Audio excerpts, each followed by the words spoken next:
السلام عليكم ورحمة الله. أنا اسمي محمود. وأنا اسمي منى. أهلا بيكم في قناة فهمناكو. النهاردة مش هنحفظ، النهاردة هنفهم المحاضرة دي مع بعض. وقبل ما نفهم انزلوا بسرعة تابعونا على الفيس والإنستجرام والتيك توك، وخشوا جروبات الواتساب والتليجرام اللي في الوصف. جهز كوباية الشاي بتاعتك، كبر الشاشة وركز معايا عشان تفهم الخلاصة. في الشرح بتاع النهاردة هنتكلم عن كل حاجة ليها علاقة بنظرية العرض. هنبدأ الأول بالأساسيات خالص، وبعدين هنشوف إزاي منحنى العرض بيتحرك وإيه اللي بيحركه أصلاً، وبعدها هندخل على العوامل اللي بتأثر فيه. وفي الآخر هنشرح مفهوم مهم اسمه مرونة العرض، ونختم الموضوع كله بإزاي السوق بيوصل للتوازن، وطبعاً سؤال التحدي بتاعنا. يلا بينا نبدأ. تمام، يلا بينا ندخل في أول وأهم جزء. القسم الأول هو أساسيات نظرية العرض. دي القاعدة اللي هنبني عليها كل الكلام اللي جاي بعد كده، فركزوا كويس. العرض بشكل علمي هو كمية سلعة أو خدمة معينة المنتجين أو البياعين مستعدين وكمان قادرين إنهم يعرضوها للبيع بسعر معين وفي وقت معين. بالظبط كده. عشان نبسطها، تخيل إنك صاحب فرن عيش. العرض بتاعك هو ببساطة عدد أرغفة العيش اللي أنت كصاحب فرن قررت إنك هتخبزها وتبيعها النهاردة بالسعر اللي أنت شايفه مناسب ليك. طيب نيجي لقانون العرض. القانون ده بيقول إن في علاقة طردية ومباشرة بين سعر السلعة والكمية المعروضة منها. بمعنى تاني، كل ما السعر يزيد، الكمية اللي المنتجين عايزين يبيعوها بتزيد هي كمان. يعني بالبلدي كده، لو سعر كيلو الطماطم في السوق فجأة ضرب في السماء، هتلاقي كل الفلاحين طلعوا الطماطم اللي عندهم عشان يبيعوها ويكسبوا أكتر. والعكس صحيح، لو سعرها وقع في الأرض ممكن يخزنوها أو يبيعوا كمية أقل عشان ما يخسروش.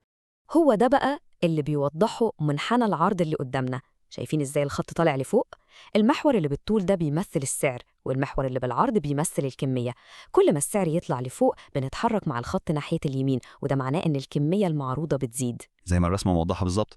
لو رجعنا لمثال الفلاحين والطماطم، كل ما سعر الطماطم يعلى هتلاقي الخط ده بيطلع لفوق ويروح يمين. ده معناه انهم بيعرضوا كميات اكبر واكبر للبيع في السوق. علاقة واضحة جدا. دلوقتي هننتقل لنقطة مهمة جدا وممكن تلخبط ناس كتير، وهي الفرق بين أنواع التغير اللي بيحصل في العرض. في نوعين أساسيين من التغيرات، ولازم نفرق بينهم كويس. النوع الأول اسمه التغير في الكمية المعروضة. ده مجرد حركة على نفس منحنى العرض، بنتحرك من نقطة لنقطة على نفس الخط، والسبب الوحيد والفريد للحركة دي هو تغير سعر السلعة نفسها، مفيش أي سبب تاني. أما النوع التاني فاسمه التغير في العرض، وده موضوع مختلف. ده معناه إن منحنى العرض كله على بعضه بيتحرك، يا إما يمين يا إما شمال، والسبب هنا بيكون أي عامل تاني غير السعر. عشان نفهم الفرق ده وما يتنسيش أبداً، تخيل معايا سواق تاكسي. لو الأجرة بالليل زادت عشان في طلب عالي والدنيا زحمة، هو هيقول دي فرصة وهيكمل شغله وياخد زباين أكتر. دي اسمها حركة على المنحنى، هو بس بيستجيب للسعر الجديد. لكن تخيل لو الحكومة تاني يوم قررت تنزل 100 تاكسي جديد للشوارع، هنا العرض الكلي للتاكسيات هو اللي زاد. ده بقى تغير في العرض نفسه، والمنحنى كله بيتحرك. طيب السؤال دلوقتي، إيه هي العوامل التانية دي اللي ممكن تخلي المنحنى كله يتحرك يمين أو شمال؟ هو ده اللي هنعرفه في القسم الثالث. العوامل دي بنسميها محددات العرض، وفي منها كتير، زي تكاليف الإنتاج، التكنولوجيا، الضرائب والدعم الحكومي، أسعار السلع التانية، وحتى توقعات المنتجين نفسهم للمستقبل. في شرحنا ده هنركز على أكتر عوامل بتأثر بشكل مباشر وواضح. أول حاجة هي تكاليف الإنتاج. لو تكاليف الإنتاج زادت، زي مثلا أجور العمال أو أسعار المواد الخام، العرض بيقل. وعلى العكس تماما، لو ظهرت تكنولوجيا أحسن، الإنتاجية بتزيد وبالتالي العرض بيزيد. بالظبط، يعني لو سعر الدقيق غلي فجأة، صاحب المخبز هيلاقي نفسه بيكسب أقل، فممكن ينتج عيش أقل عشان ما يخسرش. لكن لو نفس المخبز ده جاب فرن جديد أسرع وأحدث، هيقدر يطلع عيش أكتر في وقت أقل، وبكده العرض بتاعه يزيد حتى لو السعر زي ما هو. تاني حاجة هي تدخل الحكومة، سواء بالضرائب أو بالإعانات اللي هي الدعم. لو الحكومة فرضت ضريبة جديدة على منتج، ده بيزود التكلفة على المنتج، فبيخليه يقلل العرض. أما لو الحكومة قدمت دعم، ده بيقلل التكلفة على المنتج، فبيشجعه يزود العرض. ببساطة الضريبة دي كأن الحكومة بتاخد منك جزء من مكسبك، فده بيخنقك كمنتج ويخليك مش عايز تنتج كتير. أما الدعم بقى، فده كأن الحكومة بتديك إيد مساعدة وبتطبطب عليك، فده بيشجعك تنتج أكتر وأكتر وتغرق السوق. تمام قوي. النقطة اللي جاية دي مصطلح ممكن يبان صعب شوية لكنه سهل جدا، وهو مرونة العرض. هنا إحنا بنقيس مدى حساسية أو سرعة استجابة المنتجين لتغير اللي بيحصل في سعر السلعة. مرونة العرض السعرية هي مقياس لدرجة استجابة الكمية المعروضة من سلعة معينة للتغير اللي بيحصل في سعرها. يعني بالبلدي كده إحنا بنسأل نفسنا سؤال واحد بسيط: لو سعر المنتج ده زاد فجأة، هل البياع يقدر يزود إنتاجه ويعمل منه كميات أكبر بسرعة وسهولة، ولا الموضوع صعب وبياخد وقت؟ الإجابة على السؤال ده هي اللي بتحدد المرونة. لما بنقول إن العرض مرن، فده معناه إن أي تغير بسيط في السعر بيقابله تغير كبير في الكمية المعروضة. المنتج بيستجيب بسرعة وبقوة. منا أحسن مثال هو مصنع ملابس. لو سعر التيشيرتات زاد شوية في السوق، صاحب المصنع يقدر في يومين يزود ورديات العمال ويشتري قماش أكتر وينتج آلاف التيشيرتات الزيادة.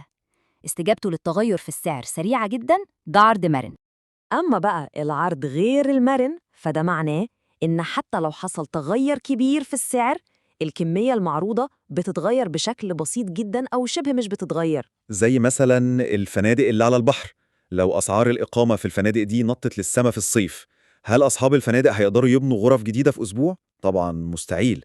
الكمية المعروضة من الغرف هتفضل شبه ثابتة. ده مثال واضح لعرض غير مرن. وفي حالة خاصة ونادرة اسمها عديم المرونة تماماً. هنا بقى الكمية المعروضة ثابتة وما بتتغيرش ولا ملي مهما حصل في السعر ومهما زاد. والمثال الأشهر لده هو لوحة الموناليزا الأصلية. في منها كام نسخة في العالم؟ هي واحدة بس. مهما سعرها وصل لمليارات الدولارات، مستحيل نقدر ننتج منها نسخة أصلية تانية. الكمية المعروضة ثابتة عند واحد ومش هتتغير أبداً. كده إحنا وصلنا للقسم الأخير والزتونة بتاعت الموضوع كله.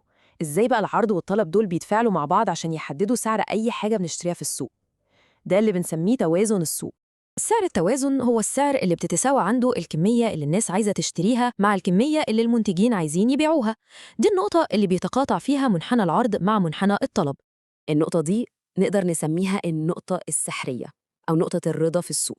ده السعر المثالي اللي بيخلي البياع يبيع كل بضاعته ويروح بيته مبسوط، وفي نفس الوقت المشتري يلاقي اللي هو عايزه وما يحصلش نقص. السعر ده بيرضي الطرفين تماماً.